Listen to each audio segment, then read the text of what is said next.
Hammaga xayrli kun. Men Mirazo Obidov. Bilasizlar, bir necha oy oldin Sahna stand-up klubini eski filialini remont qilgan edik. Ekoplit panellar bilan. Mana hozir yangi filialga keldik. Qanday bo'lganini hozir birgalikda ko'rib chiqamiz. Ketdi.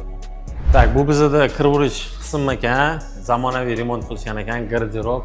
Bu bizda ko'ramiz, nima ekan.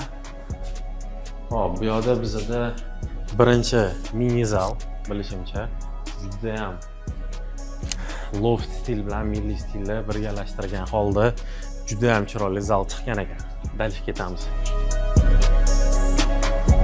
Bu bizda katta zal ekan, atmosfera bomba o'rtoqlar. Assalomu alaykum. Salomatmisiz? Yaxshimisiz? Tabriklayman, yangi ofislar bilan zo'r chiqdi. Rostdan ham obsidian ranglarni tanlagan ekansiz. Shu rang o'zimga ham shaxsan yoqadi. O'zi Ecoplitni tanlaganingizni 3 ta sababni aytsangiz. Nimaga? 3 ta, bilmadim nechta chiqadi. Men nima uchun tanlaganimni aytaman. Agar 3 ta chiqsa, demak, to'g'ri javob berdim. Ko'payib ketsa uzr, kam chiqsa ham o'ylab topa olmayman. Qarang. Birinchidan, bizda bu yoqda remont juda ham uzoq vaqt davom etdi. Ko'rgan bo'lsangiz kerak, sahna, zallar yetarlicha energiyani olib qo'ydi. Ofis bizga tez, sifatli va chiroyli bitishi kerak edi. Shu vaqtda men tanishlarim bor, uzoq tanishlarim, uzoq vaqtdan beri. Va bitta telefon bizga ofisni chiroyli qilib berish kerak. 4 kun vaqtimiz bor dedik va 3 kunda bitta, 4-kun o'tirib ishlayotgandik.